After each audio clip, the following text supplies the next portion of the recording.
kind of nice to be able to work on fielding while you just kind of sit around. Players sometimes like to do that, and to be honest, this is a great way to practice fielding ground balls because the correct fielding position is almost as if you were sitting on a chair or on a bucket. And so what I'm going to do right now with Neely is have her catch some ground balls while she sits on a bucket, and we'll progress to where she catches them without the bucket. All right, spread your feet out, and as I roll the ball to you, you just reach out for the ball, watching it all the way into your glove. Your eyes watch it all the way in. Great. Okay, let's keep doing that a minute. Watch it all the way in there. Good. I want to see the top of your head as you watch that ball go into your glove. Very good. Okay, let's do one more of those. She's got her feet spread, she's pushing her hands out in front of her, and her eyes watch it in there. Now, this time as the ball gets to you, Neely, I want you to raise up off the bucket a little bit and still push those hands out in front of you, okay? All right, raise up and now push out. Great. Try to keep those knees bent and push your hands out in front of you. Push those hands out. There you go. Let's try that again. You sit on the bucket till I roll it, raise up and push forward, okay? Let's do one more of those.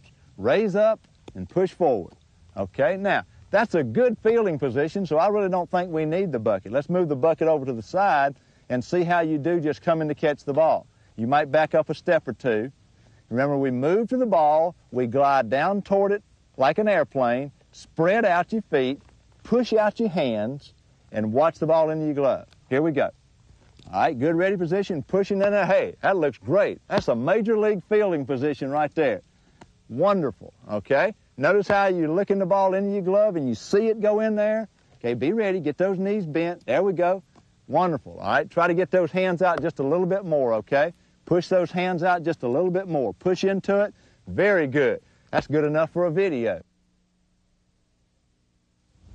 And one of the things I noticed a while ago, Neely, when you were fielding is that sometimes you get your glove down in between your feet instead of out in front of you.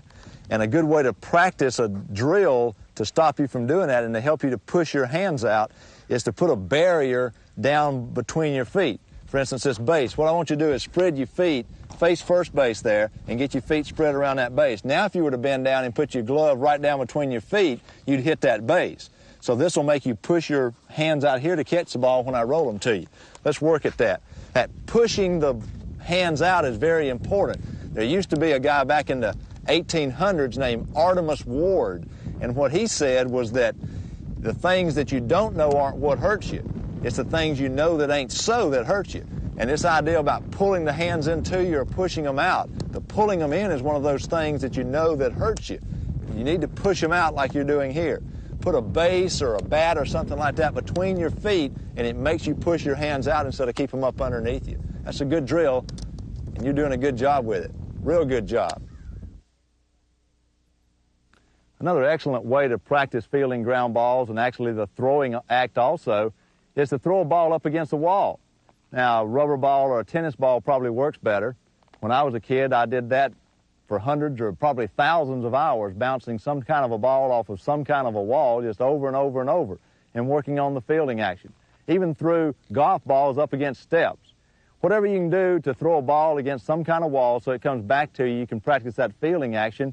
You don't even need a coach there to help with that, and nobody fusses at you when you miss them. But it's a great way to practice over and over that good eye-hand coordination and pushing those hands out and spreading those feet out, watching the ball into the glove. Bouncing a ball off of a wall is a great way to practice fielding ground balls.